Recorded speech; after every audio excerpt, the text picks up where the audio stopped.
जय सत्यम सिद्धाय नमः। स्वागत है आप सभी का 87वें ग्रंथ पाठ में। कल हमने जाना सत्यनारायण व श्री सतसई की धर्म चर्चा के बारे में और ओम की जो महत्व है उसके बारे में हमने जाना। आज हम उससे आगे शुरू करते हैं। सभी भक्तजन ध्यानपूर्वक व श्रद्धापूर्वक ग्रंथ का श्रवण करें और उसकी महत्वता का लाभ उठाएं। तो आइए शुरू करते हैं 87वें ग्रंथ पाठ।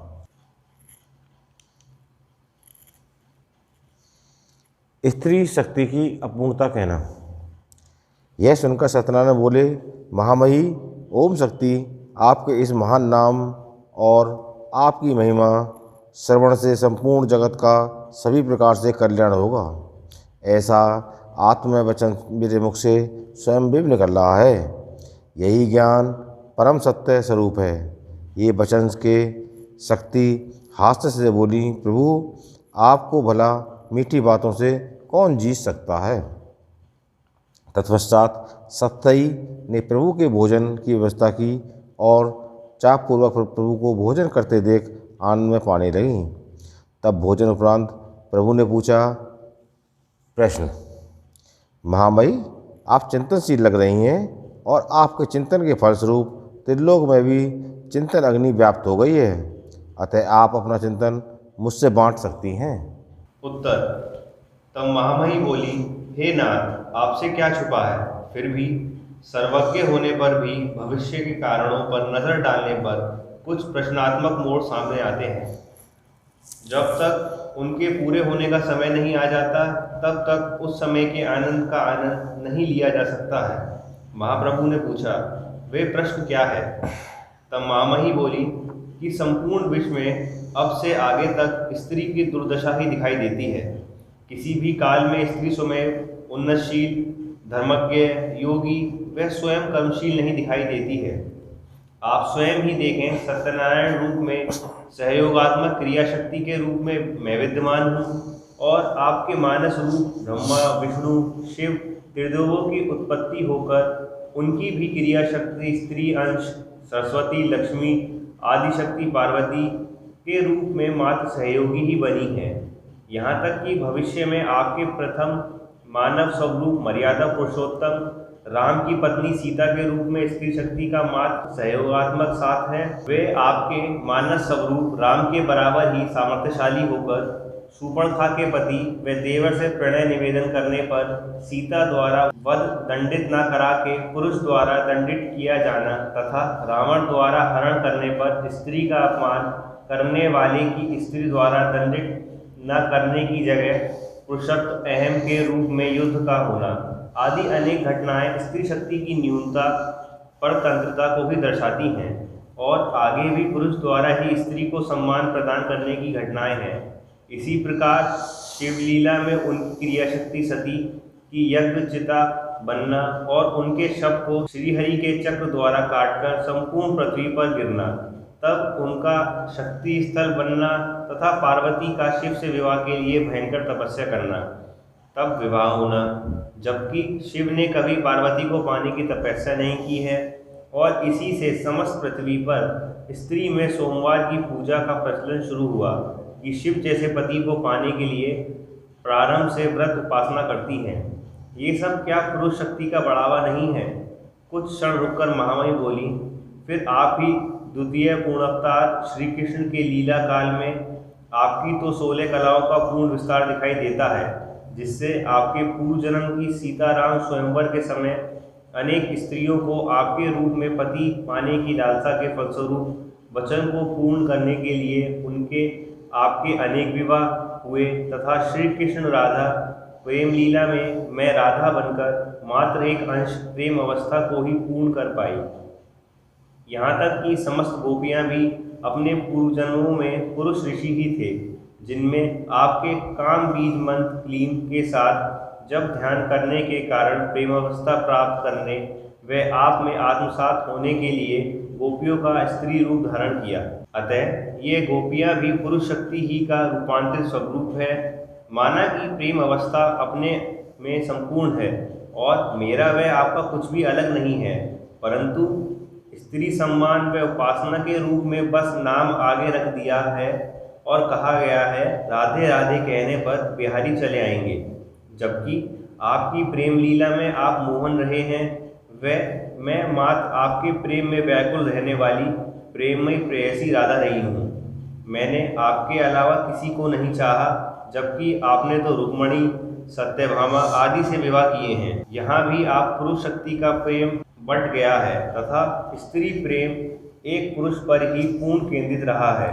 महाभारत के द्वारा आपने श्राप व वरदानों को समाप्त किया गया है तथा महाज्ञान के रूप में समाज को गीता प्रदान की है तथा गीता में भी मैं रूप में एक पुरुष परमात्मा वासुदेव की ही उपासना करने का निर्देश देना भी पुरुष शक्ति की प्रधानता है। आगे काल में जाकर देखें तो आप सिद्धार्थ बुद्ध के रूप में आए और मेरा साथ यशोधरा के रूप में मात्र पुत्र राहुल को उत्पन्न करना व भोग निवृत्ति तक ही सीमित रहा है। इसके बाद आप ही की पुरुष शक्ति का पूर्णत्व है तथा जैन तीर्थकर के रूप में अंत तक केवल 24 पुरुष श्रृंखला ऋषभदेव महावीर स्वामी ही दिखाई देती है। स्त्री बस सहयोगी है। आपके अंशात्मक स्वरूप महावीर स्वामी के रूप में भी मेरा अंशात्मक सहयोग यशोदा के रूप में पुत्री प्रियदर्शनी उत्पन्न कर त्याग दिए जाने तक है तथा आपने भोग की निवृत्ति की है ताकि भोग से पूर्ण तृप्त हो जाने पर एकमात्र योग ही शेष रह जाए। यहाँ भी केवल आपका पुरुषत्व ही प्रकट होता है। इन सबके उपरांत अनेक धर्मों में स्त्री अंश या तो भोग्या है अथवा आपका ब्रह्मचर्य स्वरूप में पुरुषत्व शक्ति ही दिखाई देती है। पश्चिम जगत में आपका अंश जीसस क्राइस्ट ईसा के रूप में ब्रह्मचारी बने रहे और अपने ईश्वर रूपी पुरुष शक्ति पिता गॉड की ही उपासना को प्रचलित किया तथा स्त्री पुरुष के संबंध को अपवित्र माना व पुरुष पुजारी पोप को पिता के रूप में प्राथमिकता तथा सर्वोच्चता प्रदान की तथा स्त्री पुजारी को बहन सिस्टर बनाकर सामान्य श्रेणी में निम्न कर दिया। उसके बाद उनके धर्म अनुयायी पोप की पुरुषत्व श्रृंखला ही दिखाई देती है। वहाँ कोई भी स्त्री धर्म की सर्वोच्च अवस्था पोप पद को प्राप्त करती नहीं दिखाई देती है। इसी प्रकार हजरत मूसा को या बाद में आपके निराकार स्वरूप के उपासक हजरत मोहम्मद हो सबके सब केवल पुरुष अवतार ही दिखाई देते हैं। आपके समस्त लीला अवतारों के साथ साथ आपके समस्त धर्म अनुयायी संत महर्षि ऋषि साधक आदि ने आप ही की तरह अपनी सहधर्मी स्त्री शक्ति को ये कहकर त्याग दिया कि वो तो धर्म में बाधा है, माया है जो नरक की ओर ले जाएगी। अब आप ही बताएं, एक ओर तो आप तीनों लोकों में धर्म के विस्तार के लिए प्रयासरत हो और मेरा सहयोग ले रहे हैं तथा एक ओर आप मुझ व मेरी अंशशक्तियों का सहयोग लेकर त्याग देते हैं। संभव है कि बस गृहस्थ धर्म में स्त्री के द्वारा पुरुष अपने भोग की पूर्ति करते हुआ भोग से मुक्त होकर केवल अपनी मुक्ति हेतु योग प्राप्त करता है और योग प्राप्ति के बाद पलट कर ना अपनी स्त्री को देखा वे ना उस स्त्री के लिए कोई मुक्ति के साधन हेतु सहयोग दिया। वे एकमात्र त्याग ही विकल्प सोचा, तभी संसार में स्त्री का शोषण हो रहा है। कहीं भी स्त्री सुरक्षित नहीं है। अगर कहीं किसी काल में स्त्री ने प्रगति की भी है तो वो अपने पति, पिता या फिर भाई के कारण हुई है। जैसे आगे के काल में झांक कर देखें तो पश्चिम देश में एक स्त्री संपूर्ण विश्व की साम्राज्य बनी, किंतु वह भी भौतिक उपलब्धि है, आध्यात्मिक उपलब्धि नहीं है। वहाँ भी पुरुष का ही सहयोग है, बस स्त्री गद्दी पर बैठा दी गई है।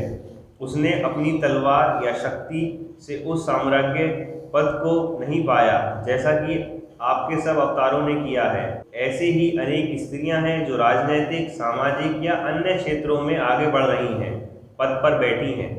मेरे कहने का अर्थ यह है कि अब तक कोई भी स्त्री आपकी तरह अवतार नहीं हुई है।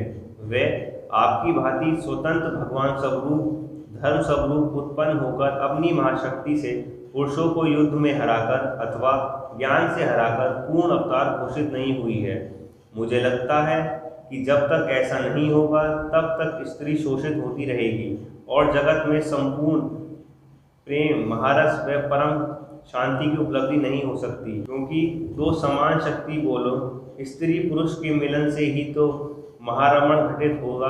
अन्यथा एक पुरुष पक्ष दोनों ही पक्ष से आध्यात्मिक व भौतिक स्वरूप में पूर्ण है और एक स्त्री पक्ष दोनों ही आध्यात्मिक व भौतिक स्वरूप में निम्न है, तब समानता कहाँ होगी।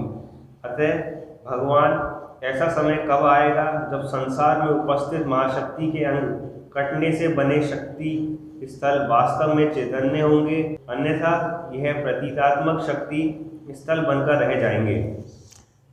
जैसा कि आज आपने श्रवण में सुना कि जितने भी अवतार हुए हैं, चाहे भगवान राम का हुआ हो, कृष्ण जी का हुआ हो, या आप किसी गुरु पद में उठा कर देख लीजिए, महिला माते सहयोग रही है, कहीं अपना उसका स्वतंत्र नहीं, महिला ने अपना अलग गुरु पद चलाया या कोई अवतार हुई उसमें पुरुष सहयोगी रहा। आप जहाँ भी देखेंगे महिला मात्र सहयोगी रही है। इसी प्रकार से जब आप जीसस क्राइस्ट का देखेंगे तो वहाँ पर भी पोप है जो फादर्स के रूप में दिखाए गए हैं, यानी कि वहाँ भी पुरुष शक्ति को प्रमोट किया गया है। साथ ही साथ उसके बाद वहाँ पर भी बताया गया है कि जो सिस्टर्स हैं उन्हें बहन के रूप दे दिया गया और एक निम्न कोटि में उन्हें रखा गया है। ऐसा नहीं है कि उन्हें टॉप मोस्ट उपाधि दी गई है। इसमें जो धर्म वार्ता है, जो ज्ञान चर्चा चल रही है, उसमें यही है कि भाई स्त्री शक्ति को अपूर्ण, ये स्त्री शक्ति अगर हम अपने जितने भी पुराणों में लिखा हुआ है, ग्रंथों में लिखा हुआ है, जितने भी हमारे पास में इंसिडेंट्स हुए हैं, उसमें साफ दिखाई देता है कि स्त्री शक्ति है वो अपूर्ण है। तो स्त्री शक्ति अगर अपूर्ण है तो किस प्रकार से ये जो जीवन है, इस प्रकार से जो जीवन चल रहा है, क्या इसमें कब स्त्री शक्ति पूर्ण होगी, किस प्रकार से पूर्ण होगी, इन्हीं सवालों को लेकर महामहिम सत्यई व्याकुल है। तो आज आपने धर्मचर्य में जाना स्त्री शक्ति की अपूर्णता के बारे में, और आज के लिए हमारा साथ इतना ही। तो मिलते हैं आपसे अगले पार्ट में। जब तक के लिए जय सत्योम सिद्धाय नमः।